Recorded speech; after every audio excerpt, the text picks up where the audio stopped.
You want to support Roland Martin Unfiltered? Be sure to join our Bring the Funk fan club. Every dollar that you give to us supports our daily digital show. There's only one daily digital show out here that keeps it black and keep it real as Roland Martin Unfiltered. By going to RolandMartinUnfiltered.com, you can make this possible. All right, folks, Republicans love talking about voter fraud, votes being stolen. Last night, Donald Trump was in North Carolina campaigning for Republican for a special House race there. But isn't it interesting that you did not hear Donald Trump talk about how his own party stole votes of people there in North Carolina? That's the reason they're even having this special election, because of the rampant voter fraud from Republicans. Now, some say the House race there shouldn't even be a race there because it's in a district Trump won by double digits in 2016. Now, of course, this is where Dan McCready battled Republican Mark Harris to a near draw, but then absentee ballot fraud on Harris's part was revealed and the election was deemed invalid. Today is a rematch between McCready and Republican State Senator Dan Bishop. Joining us now to talk about this is Cynthia Wallace, chair of the North Carolina Democratic Party in District 9. Cynthia, glad to have you here. I just find it interesting how Donald Trump can run his mouth, lie about illegal votes in California because Hillary Clinton beat him by more than 3 million votes, and how silent the National Republican Party is to voter fraud, where their own people got busted and arrested and indicted for voter fraud there in North Carolina. Yeah, so it actually, Roland, thank you for having me this afternoon. And it actually is election fraud. They love election to talk fraud about the voters doing fraud, but this was election fraud. The voters were actually the victims this time. And they are remarkably silent, and they continue to act as if this seat is owed to them when they cheated in 2018. And we say cheated, absolutely cheated, when we now know how they were basically throwing away absentee ballots, how you can have a district where double the number of Democrats requested ballots, but more Republican absentee ballots were turned in. Exactly. And if you recall, I was with you back in February when the State Board of Elections actually threw out the 2018 election because they were doing what we call ballot harvesting. They were taking ballots from voters and in some cases even making selections for the voters. And there have been up to 7 people charged with this crime. And that is exactly why we are doing a redo election here in North Carolina District 9, because of the Republican efforts to steal the 2018 election. What is the race looking like? Because, again, this is a district that Republicans should easily win, but what is it looking like on the ground there?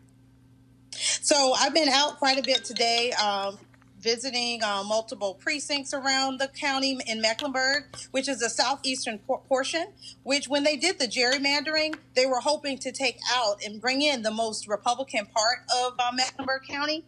And what has actually happened is this county has changed. And it's also with Trump and all of those antics, the folks in the suburbs are actually leaning much more Democratic. And so I was at one of our largest precincts probably about an hour ago, and there were strong numbers for a special election. I saw lots of people giving us thumbs up. I had on my Dan McCready T-shirt, and we're seeing some good things. We do know this is going to be a tight election, though. This is going to be a long night. This is a district that Donald Trump won by 12 points. But even with their mischief last year, Dan McCready was only behind by 905 votes. So tonight, we're looking for a positive night, but we know it's going to be tight. Everyone is definitely entrenched into their beliefs, even with all of the, the ballot and absentee ballot fraud that the Republicans did last year. But we're excited. During the early voting, we had a really nice advantage, a little bit more of an advantage the Democrats had going into Election Day than we actually had in 2018. So we're looking forward to positive results, but everyone's going to have to stay tuned because I don't think it's going to be a short night. All right, then. Cynthia Wallace, we appreciate it. Thanks a lot. Okay, thank you. All right, let's go to our panel. Joining us right now is Kelly Bethea. She's a communication strategist. Also, Melik Abdul, Republican, first of all, Vice President, Black Conservative Federation, and Michael Brown, former Vice Chair, DNC Finance Committee. Melik, why won't y'all talk about this election fraud? I mean, Donald Trump goes there. I mean, he's always talking about fraud. Oh, we got to protect our elections.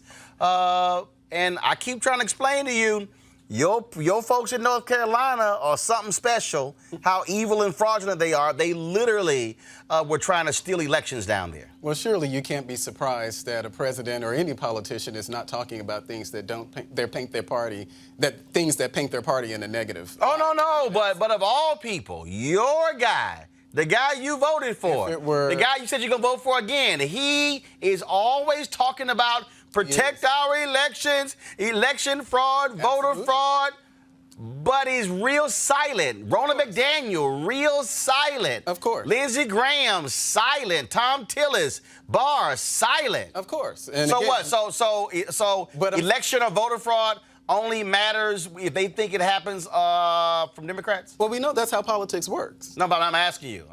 Well, they didn't respond, but I imagine that if Democrats this was something that painted Democrats in a negative light, that they would respond in the same way if it were Democrats in the reverse. Michael, so this is not, hypocrisy in politics, of course. Michael, we're talking about just flat out theft of election. That's what we're talking about here. Didn't 45 set up some kind of commission to study voter fraud, and it was rampant, and it's only rampant on the GOP side. So I understand your point is well taken that politics is hypocrisy all over the place. The problem is it hasn't happened on the left. It's only happened on the right that I know of in court. But to sit here, and Kelly, and look at what they did here, harvesting of ballots, literally going to folks' homes, taking their absentee ballots, and tossing them out. No, it's disgusting. But I think the silence is more due to the fact that they honestly don't know what's about to happen with this election, as opposed to just the outright hypocrisy. Obviously, Trump is a winner, and he only talks about winning, and he only wants to highlight his wins. But when something happens where there's a very strong chance that he'll lose, because like Cynthia Wallace was saying, that district is possibly turning into a blue district because of what happened in previous elections. So with Trump not saying anything, that's probably him just kind of hedging his bets a little bit and seeing what the outcome is, as opposed to just outright hypocrisy, which is an everyday trait of his anyway. What we're dealing with, you listen to what she said there, Michael, Republicans have better be real concerned. They're getting just destroyed in suburbs all across the country. I mean, you got Republicans who are freaking out in Texas. Well, and now you got lots of Republicans who are also retiring. They see what's about to come down in 2020. They are not, House Republicans are not trying to be in the minority for a while, and they see what's coming down the pipe. Well, anytime you send a president, I don't care what party or who's in the administration, down for a special election in a seat that's been won by Republicans for the last, 35 years or whatever. A president and a vice president. Right, so that tells you their internal polling shows that even districts that are safe GOP seats are in deep, deep trouble. We saw it in 2018. It's not like this is some outlier. We saw what happened in 2018, and maybe we'll have good news tomorrow. You know what? We talked on this show about this whole issue of, again, Republicans and their efforts to essentially steal elections. And we talked about, last time we were here, Melik, I talked about how it was Republican Party. It was the party. Mm-hmm. It was the party when it came to how they wanted voter suppression. And you were just sort of adamant about, no, that wasn't the case in terms of, in terms of where they are. But we are now getting more information from the hard drives of Thomas Hoffler.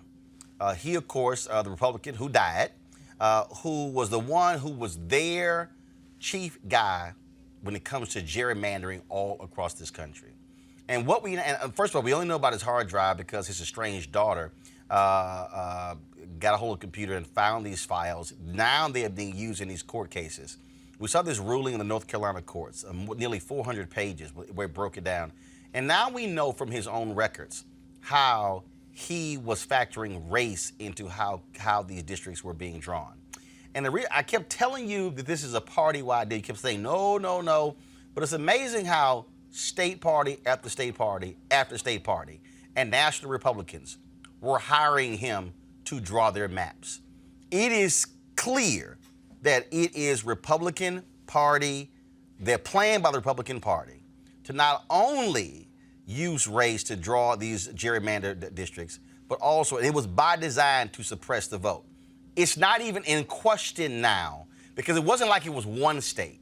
We're talking about state after state after state after state after state.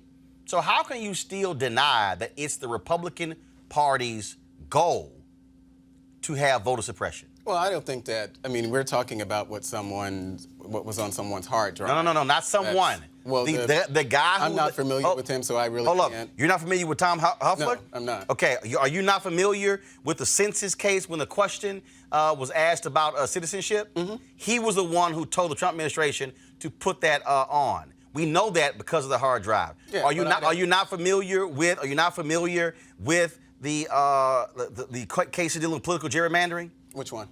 That's the point. You know what I'm saying? But you mean the Maryland one with the Democrats? Or? I'm talking about the one with North Carolina and Wisconsin and Texas and Florida. I mean, I can keep going. This is the guy. This is the guy who got cancer and said, until my last dying breath, we're going to gerrymander as many of these districts as possible. The Republican apparatus put him on the payroll, and right now they're fighting in court to keep his hard drives secret by saying it was work product. Well, I think we just saw it. Wasn't it in the Maryland case, where the Maryland gerrymandering case, where the Democrats actually withdrew the map, and I think the Supreme Court. And the Maryland case, actually, the Supreme Court what? Didn't the Supreme Court in that they kind of tossed it back or to the lower court? No, actually, what the Supreme Court ruled is Supreme Court ruled that they could not determine political gerrymandering. Now, in the Maryland case, there was one congressional district. With Republicans, it's the entire state. Okay. Well, that's one congressional district. No. Let me paint the picture for you, because obviously you think it's the same. There's a difference between a single congressional district gerrymandering and every single congressional district, state Senate district. Republicans gerrymandered the entire state. Your boys in North Carolina even tried to strip the Supreme Court of their power, which is the highest court in the land, in North Carolina, and give it to a lower court, a court below them. So y'all take it to a whole new level. So again, if state after state after state hired this guy, doesn't that prove that this is the Republican Party's focus nationally? Well, no, it doesn't. Okay, all right. Well, it just doesn't, and I'm not going to agree with you on that. As far as this guy, I mean, if I were more familiar with him, maybe I would be able to have a better conversation on it. Okay, you might want to look. No, I still don't. You might want to look him up. Hoffeller. I will do that. You might want to do that because trust me, this is the guy who, again, Republicans nationwide hired him, Kelly, to draw these districts. And they have evidence on his own hard drives how he was parsing districts based upon racial data. To Melik's point, though, wrong is wrong. If Maryland is, like no one's disputing that what happened in Maryland is wrong.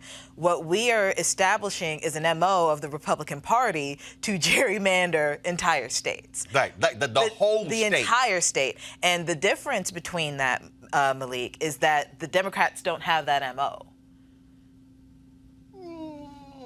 Not established. You can't dispute that. It's not established. You can try, the Democrats but you can't have dispute that. There isn't. I don't think there's a lot of evidence of the Democrats doing what Republicans are doing. But I don't think that. Well, that's the point of this conversation. I'm sorry. That's what. But I think part of what we were talking about last week, and even a follow-up to this week, whether this is something that's sanctioned. It's sanctioned. Oh no, it's sanctioned. Hold up. Here's why. People in the Republican Party hired him to do certain things, but it doesn't mean that that's. Why do you think that the Republican Party is an entity on its own without people?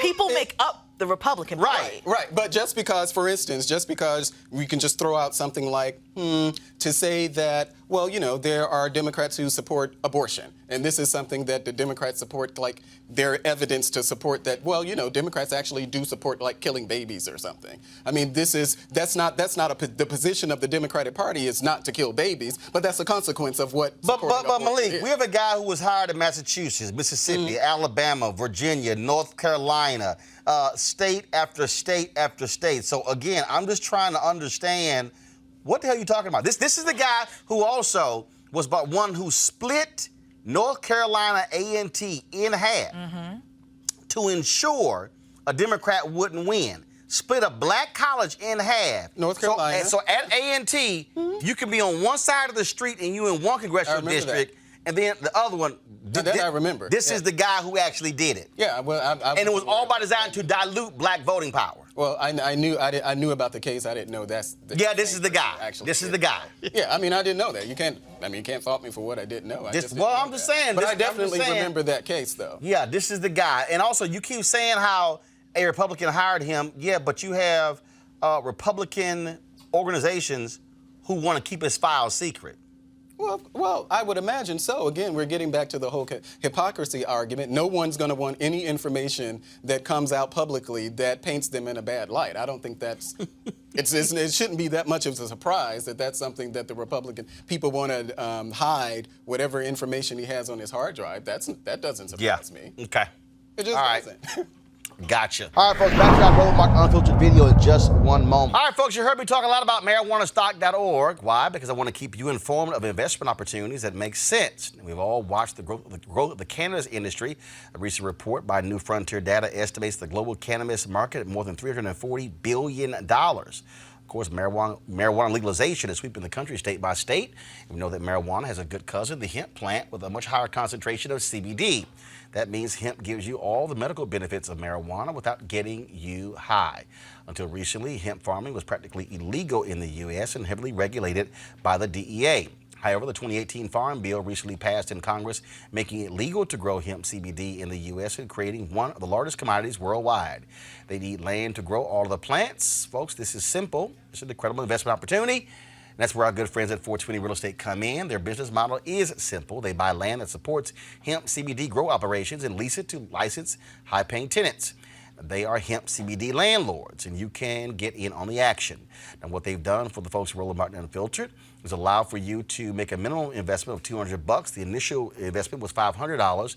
You can invest this in the crowdfunding campaign. That's right, $200 up to $10,000. Now, again, all you got to do is go to marijuanastock.org. That's marijuanastock.org to get in the game, and get in the game now. Now back to your Roland Martin Unfiltered video.